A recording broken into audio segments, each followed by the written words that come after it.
Hi hello everyone welcome to my channel Satya Rakesh @VE. అందరూ ఎలా ఉన్నారు ఫ్రెండ్స్? నేనైతే చాలా బాగున్నాను. మీరు కూడా అందరూ బాగున్నారు అని అనుకుంటున్నాను. మీలో ఎవరైనా మన ఛానల్ని ఫస్ట్ టైం చూస్తున్నట్టయితే సబ్స్క్రైబ్ చేసుకోవడం మాత్రం అస్సలు మర్చిపోవద్దు friends. Please subscribe to my channel Satya Rakesh @VE. ఇక టాపిక్లోకి వచ్చినట్టయితే ఈ థంబ్నెయిల్ చూసే ఉంటారు, అదే సొరకాయ గారెలు. మీలో ఎంతమందికి ఇవి ఇష్టం అనేది నాకు కామెంట్ చేయండి. జనరల్గా ఆయిల్ ఫుడ్ అంటే ఎవరికి మాత్రం ఇష్టం ఉండదో చెప్పండి. చాలామంది వీటిని ఇష్టపడుతూనే ఉంటారు. నాకు తెలిసి ఆంధ్ర వాళ్ళైతే ఇంకా ఎక్కువగా ఇష్టపడుతూ ఉంటారు.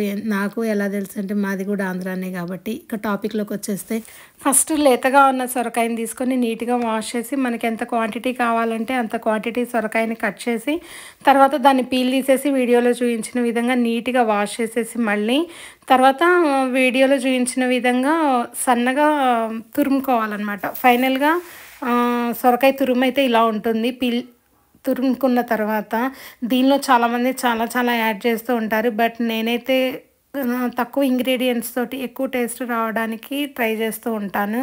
దానికోసమని ఫస్ట్ బియ్యపిండి యాడ్ చేస్తాను. బియ్యపిండి తర్వాత కొంచెం జొన్నపిండిని కూడా యాడ్ చేస్తాను. ఎందుకంటే అది జొన్నపిండి జనరల్గా అయితే మనం తక్కువ యూజ్ చేస్తూ ఉంటాం. బట్ ఇలాంటప్పుడైతే జొన్నపిండిని కొంచెం యూజ్ చేస్తే హెల్త్కి మంచిది కాబట్టి. తర్వాత దానిలో టేస్ట్కి సరిపడా కారం, ఉప్పు, జీలకర్ర, పచ్చిపప్పు, కరివేపాకు, కొత్తిమీర ఇవన్నీ యాడ్ చేస్తాను. చాలామంది పచ్చి కొబ్బరి యాడ్ చేస్తారు, తర్వాత క్యారెట్ తురుము యాడ్ చేస్తారు. అవన్నీ అవైలబిలిటీని బట్టి యాడ్ చేసుకోవచ్చు.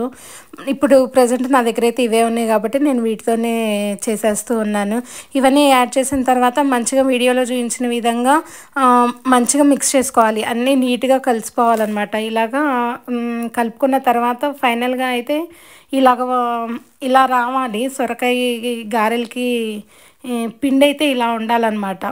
అలా అని మెత్తగా జోరుగా ఉండకూడదు, అలా అని గట్టిగా ఉండకూడదు. ఇలాగ నీట్గా ఉండాలి. అంటే మనం కొంచెం ఉండలు చేస్తే రౌండ్గా చేసినా మంచిగా వచ్చేటట్టుగా కలుపుకోవాలన్నమాట. మనకు కావాలంటే కొంచెం వాటర్ అయినా యాడ్ చేసుకోవచ్చు. దాదాపుగా అవసరం ఉండదు, సొరకాయలోనే వాటర్ ఎక్కువ ఉంటుంది కాబట్టి ఆ వాటర్ కన్సిస్టెన్సీనే సరిపోతుంది. కావాలి లేదు అనుకుంటే కొంచెం సొరకాయ కొంచెం వాటర్ తక్కువగా ఉంది అనుకుంటే, నీరు తక్కువ ఉంది అనుకుంటే మనం మళ్ళీ కొంచెం పైన నుంచి వాటర్ యాడ్ చేసుకోవచ్చు. దానివల్ల ఏం ప్రాబ్లం అయితే ఏమి ఉండదు.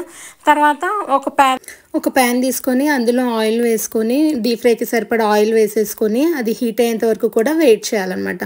వెయిట్ చేసిన తర్వాత వన్స్ అది హీట్ అయిన తర్వాత ఒకసారి చెక్ చేసుకొని సొరకాయ గారెలను అయితే అందులో వేసి ఫ్రై చేసుకోవాలి.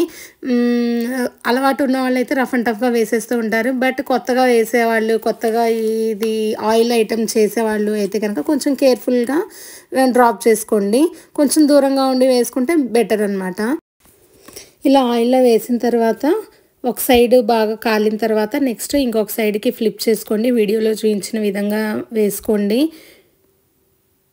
చాలా అంటే చాలా బాగుంటాయి. మీరు ఎవరికన్నా మీ ఫ్రెండ్స్ కానీ మీ నైబర్స్కి కానీ ఎవరికన్నా షేర్ చేసినప్పుడు కూడా ఇవి చాలా బాగున్నాయి. ఒకసారి మీరు కూడా ఇవి ట్రై చేసి ఎలా ఉన్నాయి అనేది నాకు కింద కామెంట్ సెక్షన్లో తెలియజేయండి ఫ్రెండ్స్. ఇలా వీడియోలో చూపించిన విధంగా అటు ఇటు ఫ్లిప్ చేసుకుంటూ నీట్గా గోల్డెన్ కలర్ వచ్చేంత వరకు కూడా మనం దాన్ని ఫ్రై చేసుకుంటూ ఉండాలి. ఇలా గోల్డ్ కలర్ వచ్చిన తర్వాత ఇంక మనం ఆయిల్లో నుంచి తీసేసుకొని సర్వింగ్ ప్లేట్స్లోకి తీసేసుకోవచ్చు అనమాట. అయితే ఇది ఎలా చేయాలి అనేది నేను మళ్ళీ ఇలా విడిగా చూపిస్తున్నాను, ఒకసారి చూసేయండి. మీరు కూడా మీ ఇంట్లో సొరకాయ ఉన్నట్లయితే వెంటనే ఈ రెసిపీ ఒకసారి ట్రై అయితే చేసి చూడండి ఎలా ఉన్నాయి అనేది. నాకైతే కామెంట్ చేయడం మాత్రం మీరు అస్సలు మర్చిపోవద్దు ఫ్రెండ్స్. ఇలా గోల్డెన్ కలర్ వచ్చిన తర్వాత ఆయిల్లో నుంచి తీసేసుకోవడమే. నెక్స్ట్ ఈ ప్రాసెస్ అనేది ఎలా అనేది నేను విడిగా ఒకసారి చూపిస్తున్నాను, మీరు ఒకసారి చూసేయండి. ఇప్పుడు నేను చూపించే ప్రాసెస్ కూడా చాలామంది చాలా రకాలుగా చేస్తూ ఉంటారు. కొంతమంది పాల ప్యాకెట్ కవర్స్ మీద కూడా చేస్తూ ఉంటారు, కొంతమంది ఇలా క్లాత్ మీద వేసుకొని చేస్తూ ఉంటారు. నేనైతే ఇలా నాప్కిన్ కానీ ఏదైనా క్లాత్ కానీ తీసుకొని చేయడం అయితే నాకు అలవాటు అనమాట. ఫస్ట్ ఒక క్లాత్ దాన్ని కొంచెం వెట్గా చేసుకొని తర్వాత ఒక చిన్న బాల్ లాగా మన పిండిని తీసుకొని ఇలా వీడియోలో చూపించిన విధంగా ఫింగర్స్ మీద వేసుకొని అయితే ఇలాగా రౌండ్గా నీట్గా వేసుకోవాలన్నమాట. ఇలా చేసుకొని ఇలాగా ఇంకొక చేతి మీదకి ఫ్లిప్ ఆయిల్లో వేసేసుకోవడమే, అంతే. చాలా సింపుల్. తర్వాత వాటిని ఇలాగ సర్వింగ్ ప్లేట్స్లోకి సర్వ్ చేసేసుకోవడమే. Please subscribe to my channel.